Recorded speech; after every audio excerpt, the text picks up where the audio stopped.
dia 19, tá? Diretriz da Sociedade Brasileira de Diabetes. Agora, parte 2, rastreamento e prevenção do diabetes mellitus. Rastreamento do diabetes mellitus, tipo 2 em pacientes adultos assintomáticos. Definição.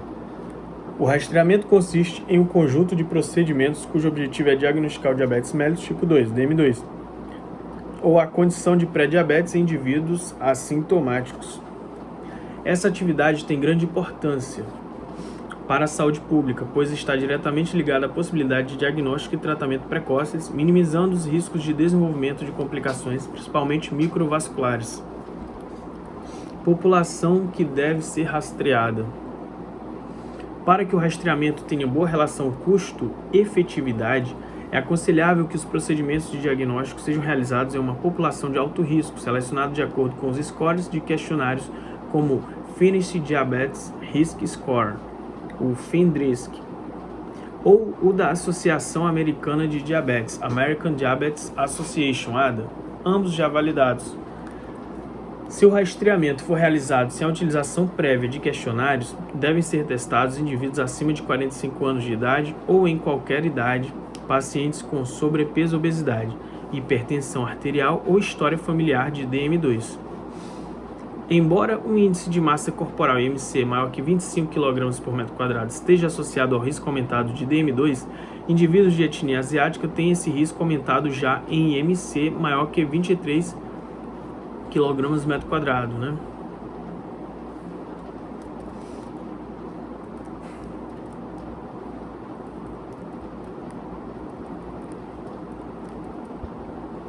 Outros fatores de risco para o desenvolvimento de diabetes mellitus 2 que devem ser levados em consideração são história prévia de diabetes gestacional e uso de medicações como corticoides, diuréticos tiazídicos e antipsicóticos.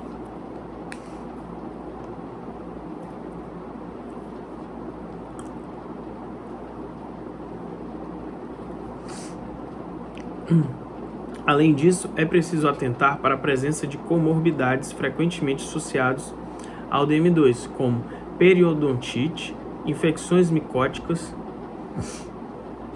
hepatite C e outras infecções virais crônicas. Nos pacientes identificados com pré-diabetes ou diabetes tipo 2, os fatores de risco cardiovasculares devem ser identificados e tratados. Testes utilizados. Qualquer um dos testes aplicados no diagnóstico de DM2 pode ser usado no rastreamento. Qualquer um dos testes aplicados no diagnóstico de DM2 pode ser usado no rastreamento. Glicemia de jejum, glicemia de 2 horas pós-sobrecarga, né? Glicemia de jejum, glicemia de 2 horas pós-sobrecarga, ou hemoglobina glicada, né? HbA1c. A glicemia de 2 horas pós-sobrecarga diagnostica mais casos que o restante, né? Mas é o teste menos utilizado. Quando mais de um teste é feito com resultados discrepantes confirmados, considera-se aquele que diagnostica o DM2 ou pré-diabetes. Intervalo de tempo. O intervalo de tempo recomendado para a repetição do rastreamento não foi determinado por nenhum estudo clínico. Parece razoável recomendar um intervalo de 3 a 4 anos para o reteste daqueles pacientes com baixo risco de desenvolver diabetes e que tiveram resultado prévio indubitavelmente normal, assim como recomendar o reteste anual para os pacientes com pré-diabetes ou com fatores de risco para desenvolvimento de diabetes mellitus tipo 2. Pacientes que tiveram resultados no limite superior do normal devem ser reavaliados em 3 e 6 meses. Local de rastreamento. As atividades de rastreamento do DM2 devem ser realizadas de preferência no ambiente em que a população é habitualmente tratada. No caso de campanhas públicas, é preciso tomar providências para evitar testar pacientes com risco muito baixo ou que já têm um diagnóstico de diabetes, a fim de não onerar a campanha. Além disso, devem ser estipuladas previamente as medidas de encaminhamento e de suporte ao paciente recém-diagnosticado, de modo a evitar que ele fique sem tratamento. A importância das atividades de rastreamento e diagnóstico precoce do DM2 não pode ser minimizada em um país como o Brasil, com cerca de 14 milhões de pacientes, dos quais apenas a metade sabe que tem diabetes. prevenção ou retardo do diabetes mellitus tipo 2. Este capítulo diz respeito a recomendações para pacientes que nos exames de rastreamento para DM2 tiveram glicemias de jejum entre 100 e 125 mg por decilitro, glicemias de 2 horas pós sobrecarga entre 140 e 200 mg por decilitro, ou ainda HbA1c entre 5,7% e 6,5%. Esse conjunto de pacientes apresenta pré-diabetes, condição que não caracteriza uma patologia em si, mas uma condição de alto risco para o desenvolvimento de DM2. As medidas de prevenção do DM2 envolvem intervenções farmacológicas e não farmacológicas. As últimas devem ser implementadas sempre e podem ser eventualmente associadas a terapias farmacológicas, principalmente nos casos de maior risco ou HbA1c mais elevada, até ali 6%. De acordo com a preferência e as possibilidades do paciente, intervenções baseadas em tecnologia podem ser efetivas na prevenção do diabetes tipo 2 e devem ser consideradas. Medidas não farmacológicas. As medidas não farmacológicas incluem modificações da dieta alimentar e atividade física, constituindo, portanto, mudanças do estilo de vida. Os dois estudos mais importantes do mundo ocidental que comprovaram ser o DM2 uma condição que pode ser prevenida por modificações do estilo de vida são o Diabetes Prevention Program, DPP, e o Finnish Diabetes Prevention Study, DPS. No estudo DPP, ficou demonstrado que a mudança do estilo de vida reduziu a incidência de DM2 em 58% em 3 anos, de 34% ao longo de 10 anos e de 27% após 15 anos, enquanto no estudo DPS a redução foi de 43% ao longo de 7 anos. Estudos realizados na Ásia corroboraram esses achados, como China da Queen Diabetes Prevention Study, demonstrando uma redução de 43% da evolução de pré-diabetes para DM2 em 20 anos. Dieta prescrita. As mudanças do estilo de vida propostas nos estudos ocidentais foram semelhantes e consistiram em dieta alimentar para perda de, em média, 7% do peso inicial ao longo de 6 meses, ao ritmo de 0,5 a 1 kg mês. O cálculo da dieta prescrita considerou um déficit entre 500 e 1.000 calorias por dia em relação ao total necessário para manter-se o peso, com retirada preferencial das gorduras saturadas. Estudos observacionais apontam que alguns alimentos, como nozes, iogurte, frutas vermelhas, café ou chá, estão associados ao menor risco de desenvolver diabetes tipo 2. Enquanto outros, como carnes vermelhas e refrigerantes adoçados, estão associados a um risco maior. A atividade física prescrita. Em associação com a dieta, tem-se a recomendação de atividade física aeróbica moderada, tipicamente caminhar rápido, por 150 minutos por semana, distribuída em pelo menos 3 sessões. Cada sessão de exercício deve durar mais que 10 minutos e não passar de 75 minutos.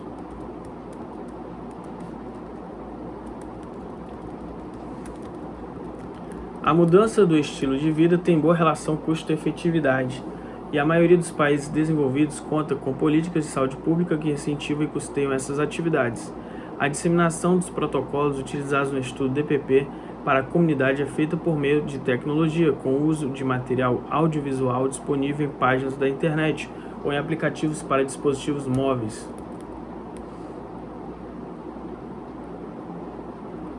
Intervenções farmacológicas. Vários agentes farmacológicos foram efetivos em diminuir a incidência de DM2 quando administrados a pacientes com pré-diabetes. A maior redução foi obtida com as glitazonas. No estudo Actos Now for the Prevention of Diabetes, ACT-NOW, a pioglitazona reduziu em torno de 60% a evolução de pré-diabetes para diabetes, mas esse efeito protetor desapareceu 1 ano após o término do estudo, mostrando que houve retardo no diagnóstico, em virtude do tratamento antecipado, em vez de uma real proteção.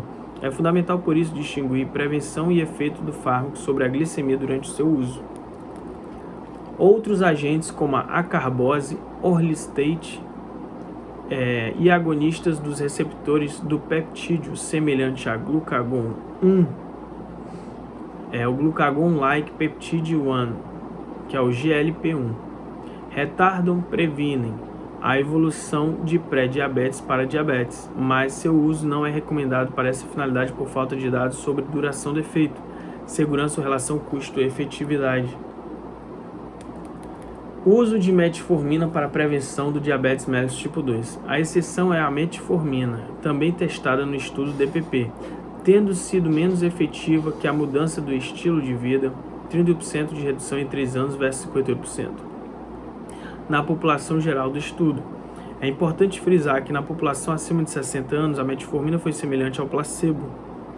Já na população de mulheres com história de diabetes gestacional, a metformina e a mudança do estilo de vida tiveram um efeito equivalente com redução de 50% do risco de evolução para diabetes. O uso de metformina no estudo DPP demonstrou boa relação custo-efetividade. Ela é recomendada para pacientes muito obesos, IMC maior que 35, com passado de diabetes gestacional com mais hiperglicemia, HbA1c maior que 6%, ou para aqueles nos quais a HbA1c aumenta mesmo com as mudanças do estilo de vida.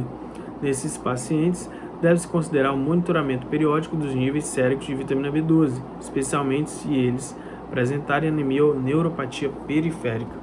Aqui nós temos o quadro 1, recomendações e conclusões. Recomendações e conclusões, grau de recomendação. Pacientes com exames de rastreamento para DM2 que apresentem glicemia de jejum entre 100 e 125, glicemia de 2 horas pós sobrecarga entre 140 e 200, ou ainda HbA1c entre 5,7 e 6,5, são considerados em pré-diabetes, o que não caracteriza uma patologia em si, mas uma condição de alto risco para o desenvolvimento de DM2. Aí é o grau de recomendação alto, né? A. As medidas de prevenção do DM2 envolvem intervenções farmacológicas e não farmacológicas. As últimas devem ser implementadas sempre e podem ser eventualmente associadas a terapias farmacológicas, principalmente nos casos de maior risco ou HbA1c mais elevado, menor, até 6%, né? Recomendação A. A mudança do estilo de vida reduziu a incidência de DM2 em 58% em 3 anos e em 34% ao longo de 10 anos. Nível de evidência, né? Recomendação A. Na população de mulheres com história de diabetes gestacional, a metformina e a mudança do estilo de vida tiveram efeito equivalente, com redução de 50% do risco de evolução para diabetes. O rastreamento DM2 em pacientes adultos assintomáticos consiste em um conjunto de procedimentos cujo objetivo é diagnosticar DM2 ou a condição de pré-diabetes. Ele está diretamente ligado à possibilidade de diagnóstico e tratamento precoce, minimizando os riscos de desenvolvimento de complicações, principalmente microvasculares. Grau de recomendação B. Devem ser rastreados indivíduos acima de 45 anos de idade ou em qualquer idade, pacientes com sobrepeso, obesidade, hipertensão arterial ou história familiar de DM2. Embora o IMC maior que 25 esteja associado a risco aumentado de DM2, indivíduos de etnia asiática têm esse risco aumentado já em IMC maior que 23. Grau de recomendação B. Parece razoável recomendar um intervalo de 3 a 4 anos para o reteste daqueles pacientes com baixo risco de desenvolver diabetes e que tiveram resultado prévio indubitavelmente normal, assim como recomendar o reteste anual para os pacientes com pré-diabetes ou com fatores de risco para desenvolvimento de DM2. Grau C, né? Medicamentos como a carbose, orlistate e agonistas do receptor de GLP-1 retardam ou previnem a evolução de pré-diabetes para diabetes, mas seu uso não é recomendado para esta finalidade por falta de dados sobre a duração do efeito, segurança e relação custo-efetividade. C. Em campanhas públicas é preciso tomar providências para evitar testar pacientes com risco muito baixo ou que já tenham diagnóstico de diabetes, a fim de não onerar a campanha. Além disso, devem ser estipuladas previamente as medidas de encaminhamento e de suporte ao paciente recém-diagnosticado, de modo a evitar que ele fique sem tratamento. Grau D. A. Estudos experimentais e observacionais de menor consistência. B. Estudos experimentais e observacionais de menor consistência. C. Relatos de casos, estudos não controlados, né? E D. A opinião desprovida de avaliação crítica, baseada em consenso, estudos fisiológicos ou modelos animais. Esse foi o dia 19.